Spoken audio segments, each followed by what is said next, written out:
ನಂತೂರಿನ ತಾರೆತೋಟ ರಾಷ್ಟ್ರೀಯ ಹೆದ್ದಾರಿಯಲ್ಲಿ ನಡೆದ ರಸ್ತೆ ಅಪಘಾತದಲ್ಲಿ ಗಂಭೀರ ಗಾಯಗೊಂಡು ಆಸ್ಪತ್ರೆಗೆ ದಾಖಲಾಗಿದ್ದ ದ್ವಿಚಕ್ರ ವಾಹನ ಸವಾರ ಮಂಗಳೂರು ಪದವಿನಂಗಡಿ ನವ್ಯ ಸ್ಟುಡಿಯೋದ ಮಾಲಕ ಕೆ ಮೋಹನ್ ಚಂದರ್ ಅವರು ಚಿಕಿತ್ಸೆ ಫಲಿಸದೆ ಸಾವನ್ನಪ್ಪಿದ್ದಾರೆ.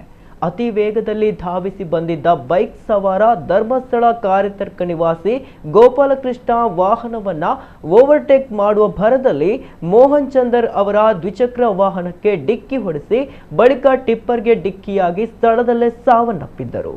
ಗಂಭೀರ ಗಾಯಗೊಂಡು ಆಸ್ಪತ್ರೆಗೆ ದಾಖಲಾಗಿದ್ದ ಕೆ ಮೋಹನ್ ಅವರು ಚಿಕಿತ್ಸೆ ಫಲಿಸದೆ ಇದೀಗ ಆಸ್ಪತ್ರೆಯಲ್ಲಿ ಸಾವನ್ನಪ್ಪಿದ್ದಾರೆ. ಛಾಯಾಗ್ರಾಹಕ ನಾಗೂರಿ ನಿವಾಸಿಯಾಗಿರುವ ಮೋಹನ್ ಚಂದರ್ ಅವರ ಪುತ್ರಿಗೆ ಮೇ 10ರಂದು ಮದುವೆ ನಿಗದಿ ಆಗಿದ್ದು ಅವರ ಸಿದ್ಧತೆಯಲ್ಲಿದ್ದರು. ತನ್ನ ಪಾಡಿಗೆ ಹೋಗ್ತಾ ಇದ್ದ ಅವರಿಗೆ ಬೈಕ್ ಸವಾರ ಡಿಕ್ಕಿ ಹೊಡೆಸಿದ್ದ.